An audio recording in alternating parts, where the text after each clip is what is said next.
যারা ভাবেন বাইকের তেল ভরা ছাড়া আর কোনো খরচ নেই, ভিডিওটা তাদের জন্য।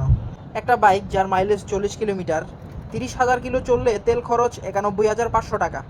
কিন্তু এর মধ্যে মোবিল বা ইঞ্জিন অয়েল সহ অনেক স্পেয়ার পার্টস লাগবে, যার খরচ এভারেজে 45,000 টাকা। হয়তো ভাবছেন এত টাকা কিভাবে? তারা এক নজরে এই হিসাবটা দেখে নিন। এই মেনটেন্স খরচটা আপনাকে করতেই হবে যদি বাইকের কন্ডিশন আপনি ভালো রাখতে চান। তাছাড়াও টুকটাক সার্ভিসিং খরচ এবং মিস্ত্রি বিল বাদে এই হিসাবটা করা হয়েছে। এইসব বেসিক মেনটেন্সগুলো এড়িয়ে গেলে পরবর্তীতে ইঞ্জিনে বড় অঙ্কের কাজ আসার সম্ভাবনা রয়েছে। মূল কথা, মেনটেন্স না করলে স্মুথনেস বা চালানোর যে মজা সেটাই আপনি মিস করবেন। এছাড়াও বাইকের ব্রেক টায়ার প্রপার না থাকলে ম্যালফ্যাংশন থেকে দুর্ঘটনা ঘটারও সম্ভাবনা থাকে। উপরের স্পেয়ার পার্টসের দাম নর্মাল 150 সিসি ক্যাটাগরির বাইকের হিসেবে বানানো, যেগুলি যেমন জিক্সার, পালসার আর টিআর এসব বাইকের। স্পোর্টস বাইক বা প্রিমিয়াম সেগমেন্টের বাইক হলে সেক্ষেত্রে মেনটেনেন্স খরচ আরও বেশি হবে।